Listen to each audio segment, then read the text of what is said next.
कई दफ़ा patients complain करती हैं कि हमारी जो प्रेगनेंसी की ड्यूरेशन चल रही है या जो मंथ चल रहा है उसके मुताबिक हमारे पेट का साइज़ वैसा नहीं है।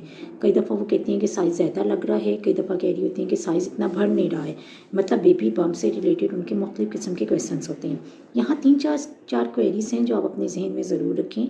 सबसे पहले ये कि जितनी आपकी मंथ है, जितना जौन सा महीना जा रहा है, ज़रूरी नहीं है कि बेबी बम्प उसको कोरिलेट करे। और इसका ये मतलब बिल्कुल भी नहीं है कि बेबी की ग्रोथ रुकी हुई है या बेबी अफेक्टेड हुआ हुआ है।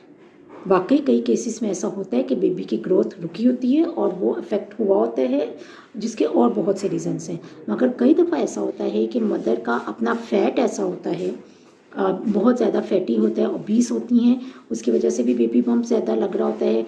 कई दफ़ा मसल्स की टोन ऐसी होती है, मतलब 1-2 बच्चों के बाद मसल्स की टोन ऐसी हो गई होती है कि वो उनके बेबी का साइज़, उनके एब्डोमेन का साइज़ जो है वो एग्जैक्ट गेस्टेशन से ज़्यादा लग रहा होता है। कई दफ़ा ऐसा भी हो रहा होता है कि बच्चे के गिर्द जो पानी है वो ज़रूरत से ज़्यादा या कम होता है। इससे भी बेबी का जो साइज़ कम या ज़्यादा महसूस हो रहा होता है।